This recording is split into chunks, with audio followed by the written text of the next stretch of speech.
সাহারা মরুভূমির বালির নিচে এক বিশাল গুপ্তধন লুকিয়ে আছে, কিন্তু সেই হাজার হাজার সোনার মুদ্রা একটি মাটির নিচে চাপা পড়া জাহাজের ভেতর রয়েছে। তবে প্রশ্ন হল, একটি যুদ্ধজাহাজ এই পানিশূন্য মরুভূমিতে কি করে? এই রহস্যেরই সমাধান করতে একটি অভিযাত্রী দল সোনার জাহাজের খোঁজে বেরিয়ে পড়ে। কিন্তু গুপ্তধন খুঁজে পাওয়া কি এতই সহজ? তারা একের পর এক এমন বিপজ্জনক পরিস্থিতির মুখোমুখি হয় যা দেখলে আপনার নিঃশ্বাস বন্ধ হয়ে আসবে, যার সূত্রপাত হয়েছিল আজ থেকে প্রায় ১৪০ বছর আগে। ১৮৬৫ সালের সেই ঘটনা।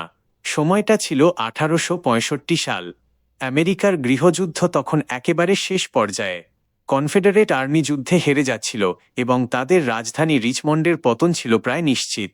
ঠিক সেই সময় তাদের প্রেসিডেন্ট জেফারসন ডেভিস একটি মাস্টারমাইন্ড প্ল্যান তৈরি করেন।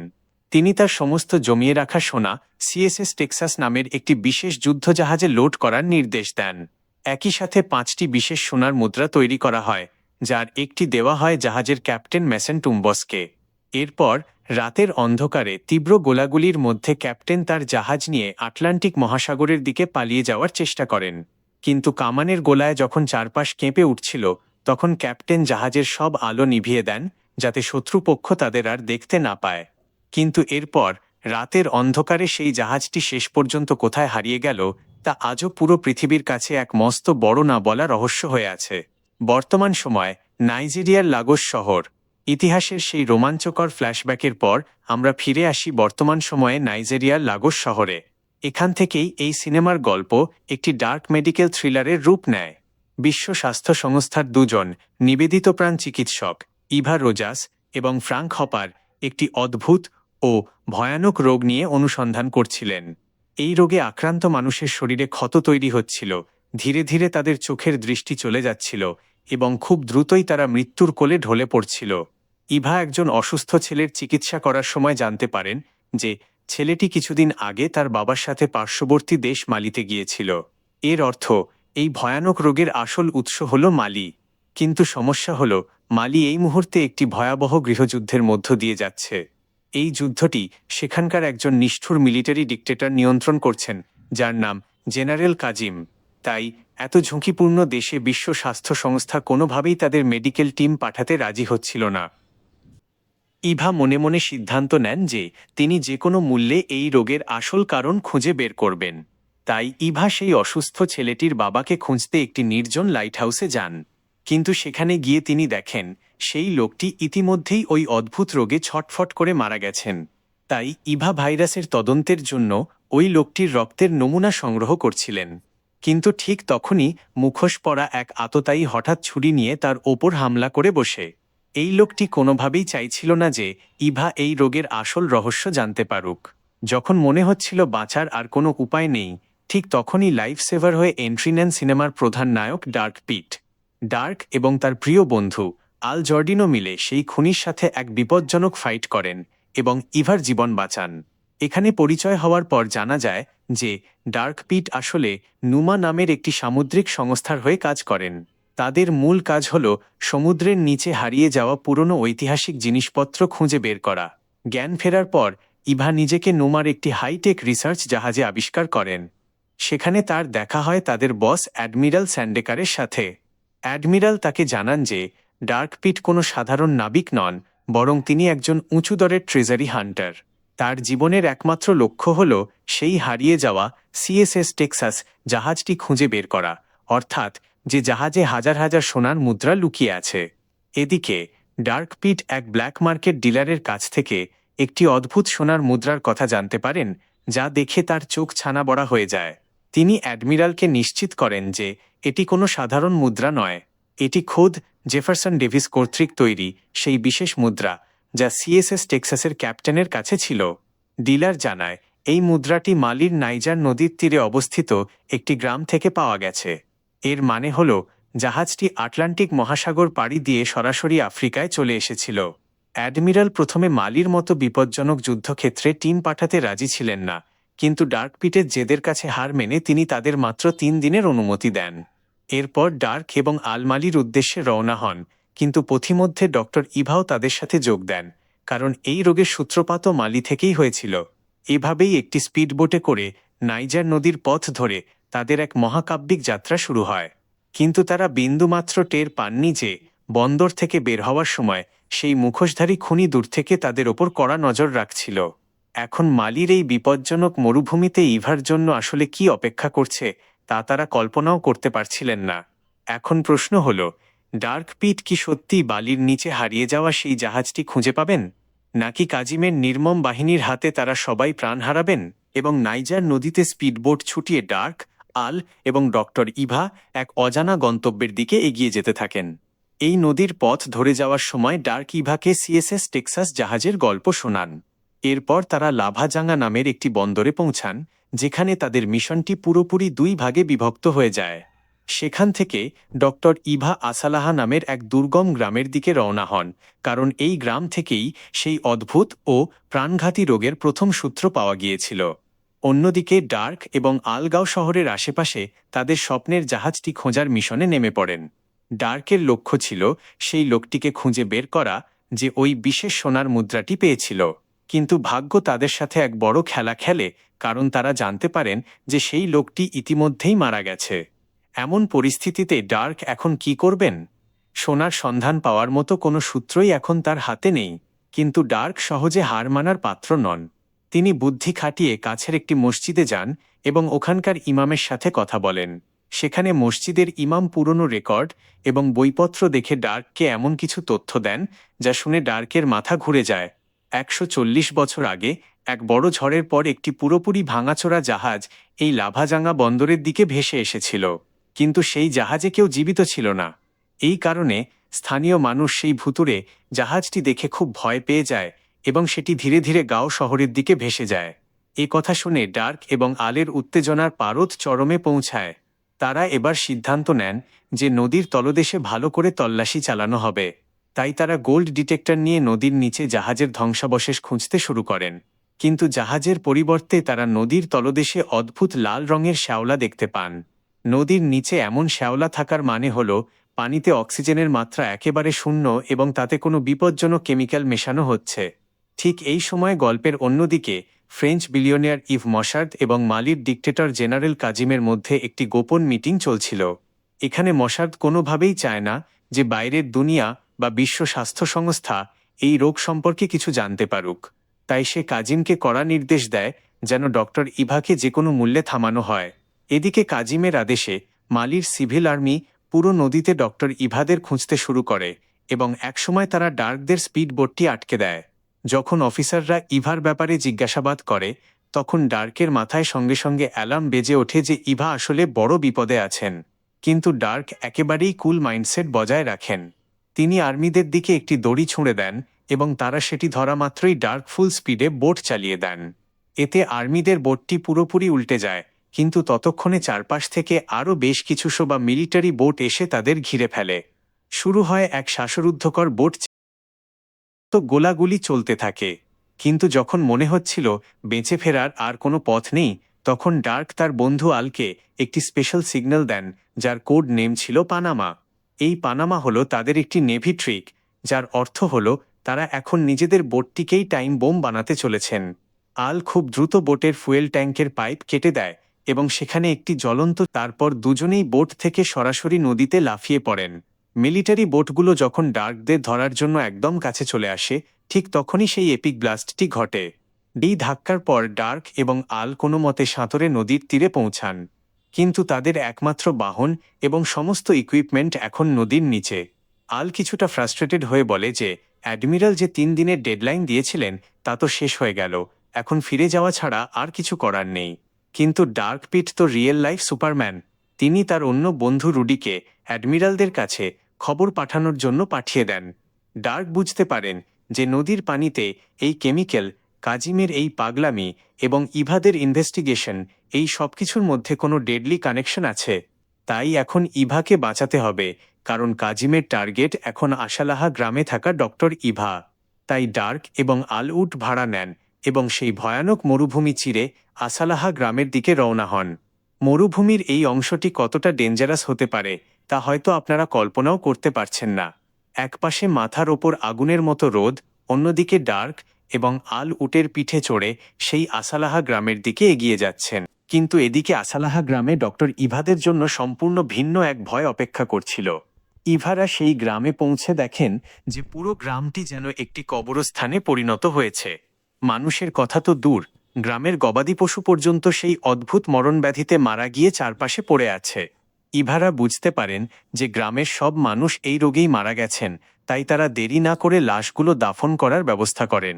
কাজ শেষ হতেই ইভা গ্রামের মাঝে থাকা একটি পুরনো কুয়ো নোটিশ করেন। তার মনে সন্দেহ হয় যে এই রোগের আসল কানেকশন হয়তো এই কুয়োর পানির সাথেই আছে। তাই স্যাম্পল কালেক্ট করার জন্য তিনি দড়ির সাহায্যে সেই অন্ধকার কুয়োর নিচে নেমে যান। ঠিক এই সময়ে কাহিনীর সবচেয়ে ব্রুটাল এবং শকিং টুইস্ট আমাদের সামনে আসে। ইভা যখন কুয়োর একদম নিচে, তখনই সেখানে জোরদার আওয়াজের সাথে জেনারেল কাজিমের মিলিটারি হেলিকপ্টার ল্যান্ড করে। কাজিম কোনো সাধারণ ভিলেন নয়, সে এতটাই নিষ্ঠুর যে কোনো কিছু না বলেই ডক্টর হপার এবং বাকি মেডিকেল টিমের ওপর ব্রাশ ফায়ার করে তাদের মেরে ফেলে। হপারের মতো ভালো মানুষের এমন নির্মম মৃত্যু দেখে কুয়োর নিচে লুকিয়ে থাকা ইভার পুরো পৃথিবী যেন থমকে যায়। কাজিম তার সৈনিকদের আদেশ দেয় পুরো গ্রাম ভালো করে খুঁজে ইভাকে বের করতে, কারণ সে কোনো ক্লু জীবিত রাখতে চায় না। এরপর কাজিম তার হেলিকপ্টার নিয়ে সেখান থেকে চলে যায়, কিন্তু তার সৈনিকরা ইভাকে খোঁজার জন্য বন্দুক নিয়ে চারদিকে ছড়িয়ে পড়ে। ইভা সেই ঘন অন্ধকার কুয়োয় শ্বাস রোধ করে কোনোমতে চুপচাপ দাঁড়িয়ে থাকেন, কারণ ওপরে গেলেই তাকে নিশ্চিত মৃত্যুর মুখোমুখি হতে হবে। এদিকে দূর থেকে গোলাগুলির এই ভয়ানক শব্দ শুনে ডার্ক এবং আল বুঝতে পারেন যে ইভারা বড় বিপদে আছেন। তাই এক পলকও সময় নষ্ট না করে তারা আসালাহা গ্রামে এন্ট্রি নেন। ডার্ক লক্ষ্য করেন যে কুয়োর পাশে ইভার ব্যাগ পড়ে আছে, যার মানে ইভা এখনও কুয়োর ভেতরেই আটকে আছেন। আর এর পরেই শুরু হয় এক বিপজ্জনক গানফাইট, যেখানে ডার্ক এবং আল তাদের বুদ্ধি ও শক্তি দুটোই পুরোপুরি কাজে লাগান। আল একজন গার্ডের কাছ থেকে রাইফেল ছিনিয়ে নিয়ে ডার্ককে কভার ফায়ার দিয়ে ব্যাকআপ দেয়, আর ডার্ক একের পর এক কাজিমের সৈনিকদের ক্লিয়ার করতে থাকেন। অন্যদিকে কুয়োর নিচ থেকে ইভাও একটি গান নিয়ে ফায়ারিং শুরু করে দেন এবং শেষ পর্যন্ত তারা সবাই মিলে কাজিমের সৈনিকদের পুরোপুরি খতম করেন। ইভা ওপরে এসে যখন ডক্টর হপারের মৃতদেহ দেখেন, তখন তিনি মানসিকভাবে ভেঙে পড়েন। কিন্তু ডার্ক তাকে বোঝান যে এখন শোক পালন করার সময় নয়, কারণ কাজিমের ব্যাকআপ ফোর্স যে কোনো সময় এখানে চলে আসতে পারে। অর্থাৎ ডার্ক, আল এবং ইভা এখন সত্যিই এক মস্ত বড় সংকটে আছেন। তারা সাহারা মরুভূমির একেবারে মাঝখানে ফেঁসে গেছেন। তাদের কাছে কোনো আশ্রয় নেই, কোনো প্রপার প্ল্যান নেই। তারা কাজিমের টেরিটরি থেকে পালানোর জন্য একটি জিপ নিয়ে পাগলের মতো মরুভূমি চিরে ড্রাইভ করতে থাকেন। কিন্তু হঠাৎ তাদের সামনে আরও একটি বড় সমস্যা চলে আসে। মরুভূমির একটি লোকাল রেবেল গ্রুপ তাদের চারপাশ থেকে ঘিরে ফেলে। এই লোকদের তুয়ারেগ বলা হয়। এই তুয়ারেগ লোকেদের লিডারের নাম মুদিবো, যিনি জেনারেল কাজিমের সবচেয়ে বড় শত্রু।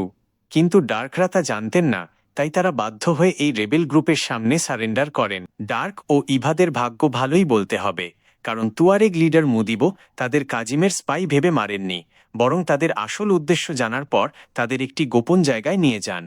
সেখানে গিয়ে ডক্টর ইভা যা দেখেন তাতে তার চোখের পানি ধরে রাখা কঠিন হয়ে পড়ে। একটি আস্ত গুহার ভেতর শত শত মানুষ মৃত্যুর সাথে পাঞ্জা লড়ছে, ছোট ছোট বাচ্চারা ব্যথায় ছটফট করছে এবং সবার শরীরে সেই মরণব্যাধির লক্ষণ।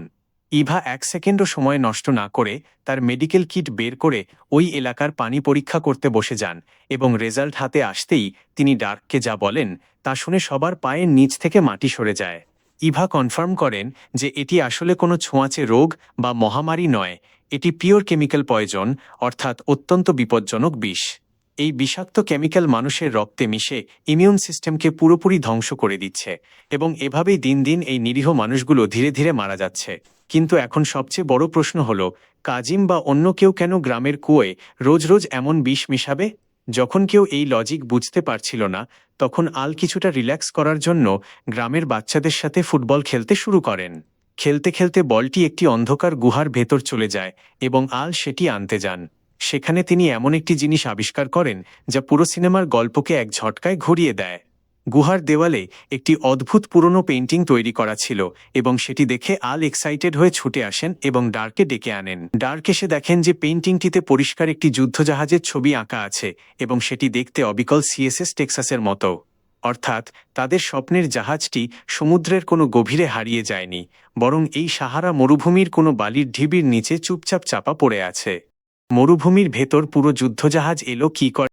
ডার্ক তখন বালির ওপর ম্যাপ বানিয়ে বিষয়টা পরিষ্কার করেন। হাজার হাজার বছর আগে এই সাহারা কোনো মরুভূমি ছিল না, বরং এখানে বড় বড় নদী এবং সবুজ গাছপালা ছিল। কিন্তু সময়ের সাথে সাথে ক্লাইমেট চেঞ্জ হয়, নদী শুকিয়ে যায় এবং পুরো এলাকা তপ্ত বালিতে ঢেকে যায়। ডার্ক বুঝতে পারেন যে ১৪০ বছর আগে সেই ঝড়ের পর সিএসএস টেক্সাস নদীতে ভাসতে ভাসতে এই এলাকায় এসেছিল এবং একটি দুর্গের কাছে আটকে গিয়েছিল। এখন সেই নদী শুকিয়ে গেছে, কিন্তু মাটির নিচে সেই পানির প্রবাহ এখনও চালু আছে। ঠিক তখনই ডার্কের মাথায় একটি মাস্টারস্ট্রোক আইডিয়া আসে। মাটির নিচে বয়ে চলা এই পানির প্রবাহের সাথেই বিষাক্ত কেমিক্যাল একের পর এক সব কুয়োয় ছড়িয়ে পড়ছে। এর মানে, যেখান থেকে এই বিষ পানিতে মিশছে, ঠিক তার আশেপাশেই তাদের হারিয়ে যাওয়া জাহাজটি বালির নিচে চাপা পড়ে আছে। সব রহস্য একসাথে কানেক্ট করার পর ডার্ক, আল এবং ইভা উটের পিঠে চড়ে সেই পেইন্টিংয়ে দেখানো দুর্গের দিকে রওনা হন। কিন্তু দূর থেকে বাইনোকুলার দিয়ে তারা দেখেন যে সেখানে কোনো পুরনো দুর্গ নেই, বরং একটি বিশাল হাইটেক সোলার প্ল্যান্ট দাঁড়িয়ে আছে, যার গ্লাস রোদে চকচক করছে। একটু ভালো করে দেখার পর তারা বুঝতে পারেন যে এই প্ল্যান্টের আসল মালিক সেই ফ্রেঞ্চ বিলিয়নিয়ার মশার্দ, যাকে তারা লাগোসের একটি পার্টিতে দেখেছিলেন। এত রিমোট এবং সুনসান মরুভূমির মাঝে এমন অ্যাডভান্সড সোলার প্ল্যান্ট দেখে ডার্কের মনে সন্দেহ জাগে। তারা যখন প্ল্যান্টের ভেতরে যাওয়ার জন্য কোনো লুপহোল খুঁজছিলেন, ঠিক তখনই তারা দেখেন একটি বড় মালগাড়ি ট্রেন সরাসরি প্ল্যান্টের ভেতরে যাচ্ছে। সুযোগ বুঝে তারা তিনজন গার্ডদের নজর এড়িয়ে ট্রেনের একটি বগির সাহায্যে ভেতরে ঢুকতে সক্ষম হন। ট্রেনের বগিতে লুকিয়ে ডার্ক, আল এবং ইভা যখন সোলার প্ল্যান্টের একেবারে কোর এরিয়াতে পৌঁছান, তখন তাদের চোখের সামনে এক ভয়ানক সত্য উন্মোচিত হয়। তারা বুঝতে পারেন যে এই বিশাল প্ল্যান্টটি আসলে ইলেকট্রিসিটি প্রডিউস করার জায়গা নয়, বরং এটি একটি ডেডলি ওয়েস্ট ম্যানেজমেন্ট ফ্যাসিলিটি। সহজ কথায়, এটি বিষাক্ত বর্জ্য পোড়ানোর জায়গা।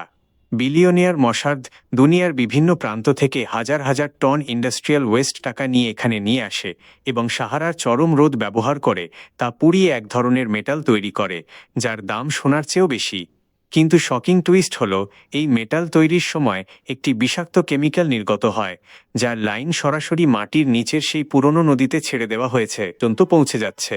এই নিষ্ঠুরতার কারণেই এত মানুষ সেই ভয়ানক রোগে মারা যাচ্ছেন। ডার্ক এবং ইভা যখন পুরো মাস্টার প্ল্যানটি বুঝতে পারেন, তখন রাগে তাদের রক্ত টকবক করতে থাকে। শুধু তাই নয়, প্ল্যান্টের ভেতরে মশার্দ তার বেআইনি কাজ করানোর জন্য স্থানীয় তুয়ারেগ লোকেদের বন্দি করে স্লেভের মতো খাটাত। তো ঠিক সেই সময়ই মশারদের হাই সিকিউরিটি গার্ডরা তাদের স্পট করে ফেলে এবং চারপাশ থেকে ঘিরে সরাসরি মশারদের সামনে নিয়ে যায়। মশার্দ তার টিপিক্যাল অ্যারোগেন্ট আন্দাজে ডার্কদের বলে যে সে দুনিয়ার ক্ষতি করছে না, বরং বিষ নষ্ট করে পৃথিবীকে বাঁচাচ্ছে। তখন ইভা তার ওপর ফেটে পড়েন এবং তার মুখে সত্যি কথাটা বলে দেন। কিন্তু টাকার লোভে অন্ধ মশার্দ এসব কথার তোয়াক্কা করে না। সে জেনারেল কাজিমের সাথে মিলে এই বেআইনি কাজের সিক্রেট সবসময়ের জন্য লুকিয়ে রাখতে চায়। তাই ইভাকে সে নিজের কাছে বন্দি করে রাখে। চুরি করা একটি জিপ নিয়ে ডার্ক এবং আল সরাসরি সোলার প্ল্যান্টে এন্ট্রি নেন। কিন্তু ভেতরে গিয়ে তারা দেখেন পুরো প্ল্যান্ট একেবারে খালি এবং মশার্দ প্ল্যান্টটিকে অটোমোডে দিয়ে ইভাকে নিয়ে ছাদ পর্যন্ত পৌঁছানোর চেষ্টা করছে। এই অটোমোডের মানে হল সোলার প্ল্যান্টের সমস্ত হিট এখন সরাসরি ভেতরের ফার্নেসে যাবে এবং পুরো প্ল্যান্টে রাখা বোমগুলো ব্লাস্ট হয়ে সমস্ত এভিডেন্স মুছে দেবে। আল এক সেকেন্ডও ওয়েট করেন না এবং বোম ডিফিউজ করার জন্য নিজের লাইফ রিস্কে ফেলে দেন, আর ডার্ক ছুটে যান ইভাকে রেস্কিউ করতে। ছাদে গিয়ে ডার্ক দেখেন মশার্দ তার হেলিকপ্টার নিয়ে ইতিমধ্যেই পালিয়ে যাওয়ার প্রস্তুতি নিচ্ছে এবং ইভাকে আটকানোর জন্য সেই পুরনো মুখোশ পরা আততায়ী আবার সামনে এসে দাঁড়িয়েছে। ডার্ক তখন সেই অ্যাসাসিনের সাথে এক বিপজ্জনক ফাইট শুরু করেন এবং সুযোগ বুঝে ইভা হেলিকপ্টার থেকে লাফ দিয়ে নিচে চলে আসেন। মশার্দ তখন নিজের যান বাঁচানোর জন্য উড়ে পালিয়ে যায়, আর আল একদম লাস্ট মোমেন্টে ড্রাম থেকে সমস্ত এক্সপ্লোসিভ বাইরে বের করে দিয়ে পুরো প্ল্যান্টকে এক ভয়ানক ধ্বংসযজ্ঞ থেকে বাঁচিয়ে নেন। প্ল্যান্টের ভেতর থেকে ইভাকে নিয়ে ডার্ক এবং আল তাদের জিপ দিয়ে মরুভূমির দিকে পালাতে শুরু করেন। কিন্তু তাদের আসল সার্ভাইভাল টেস্ট এখনও বাকি ছিল। দূর থেকে খোদ জেনারেল কাজিম দ্রুত গতিতে এগিয়ে আসে এবং সে তার হেভিওয়েট মিলিটারি হেলিকপ্টার থেকে সরাসরি ডার্কদের জিপের ওপর গুলি চালাতে শুরু করে। কাজিমের অনবরত ফায়ারিংয়ে জিপের অবস্থা খুব খারাপ হয়ে যায় এবং এই খোলা মরুভূমিতে তাদের বাঁচার কোনো রাস্তা নজরে আসে না। ডার্ক তখন বুদ্ধি খাটান। তিনি আলকে বলেন প্ল্যান্ট থেকে বের করা এক্সপ্লোসিভগুলো জিপের বাইরে বালির ওপর ছুঁড়ে মারতে। কথা অনুযায়ী আল একের পর এক বোম ছুঁড়তে থাকেন এবং ইভা সেগুলোর ওপর একেবারে সঠিক নিশানা লাগিয়ে গান থেকে ফায়ার করেন। পলক চকমকাতেই মরুভূমিতে একের পর এক ব্লাস্ট হতে শুরু করে। চারপাশের বড় বড় বালির ঢিবি পলকের মধ্যে উড়ে যেতে থাকে। ধুলো এবং বালির তুফান যখন কিছুটা কমে, তখন তাদের চোখের সামনে এক অবিশ্বাস্য ম্যাজিক রিভিল হয়, যা দেখে তারা নিজেরাও বিশ্বাস করতে পারছিলেন না। বিস্ফোরণের কারণে মরুভূমির বালি সরে যায় এবং একেবারে সঠিক হালতে বাইরে বেরিয়ে আসে ১৪০ বছর ধরে হারিয়ে যাওয়া সেই আইকনিক যুদ্ধজাহাজ সিএসএস টেক্সাস। কাজিম থেকে বাঁচার জন্য তারা তিনজন দ্রুত দৌড়ে সেই জাহাজের মজবুত লোহার বডির ভেতর শেল্টার নেন। কাজিম তখন তার হেলিকপ্টার নিয়ে জাহাজের ওপর চক্কর কাটতে শুরু করে এবং ভারী কামান দিয়ে জাহাজের ওপর অনবরত ফায়ার করতে থাকে। কিন্তু সিএসএস টেক্সাসের মজবুত আর্মার প্লেটের সামনে কাজিমের আধুনিক বুলেট ও সেলগুলো পুরোপুরি ব্যর্থ হতে থাকে। ডার্ক তখন জাহাজের ভেতর 1 পাউন্ডার ক্যানন বা পুরনো কামানটি দেখতে পান, যা ১০০ বছর পরেও একেবারে ঠিকঠাক ছিল। ডার্ক এবং আল মিলে সেই কামানটিতে গান পাউডার লোড করেন এবং এক বিকট শব্দের সাথে সেই ১০০ বছরের পুরনো কামান থেকে গোলা বেরিয়ে সরাসরি কাজিমের হেলিকপ্টারে হিট করে এবং এভাবেই অত্যাচারী ডিক্টেটর কাজিমের ভয়ানক সমাপ্তি ঘটে। এই ঘটনার পর অ্যাডমিরাল স্যান্ডেকার ইউএস মেরিন ফোর্স নিয়ে সেখানে এসে পৌঁছান। মশারদের সেই বিষাক্ত সোলার প্ল্যান্ট পুরোপুরি বন্ধ করে দেওয়া হয় এবং ডক্টর ইভা স্থানীয় মানুষদের জন্য সঠিক চিকিৎসার ব্যবস্থা করেন। অন্য দেশের সরকার মশারদের কোম্পানিকে সিল করে দেয়, যার ফলে মশার্দ পুরোপুরি কাঙাল হয়ে যায়। সিনেমার একদম শেষ দৃশ্যে দেখা যায় ডার্ক এবং আল সাহারার এক সুন্দর সমুদ্র সৈকতে রিল্যাক্স করছেন। ইভাও সেখানে এসে ডার্কের সাথে যোগ দেন। তবে শেষ টুইস্ট হল, সিএসএস টেক্সাস জাহাজ থেকে পাওয়া সেই হাজার হাজার সোনার মুদ্রা ডার্করা সরকারকে না দিয়ে গোপনে সেই মালির অসহায় তুয়ারেগ লোকেদের ফান্ডে দান করে দেন, যাতে তারা তাদের জীবন নতুন করে সুন্দরভাবে গুছিয়ে নিতে পারেন। আর এভাবেই এই দুর্দান্ত অ্যাকশন ও রোমাঞ্চে ভরা সাহারা মুভির হ্যাপি এন্ডিং ঘটে। ভিডিওটি ভালো লাগলে লাইক, কমেন্ট এবং সাবস্ক্রাইব করতে ভুলবেন না।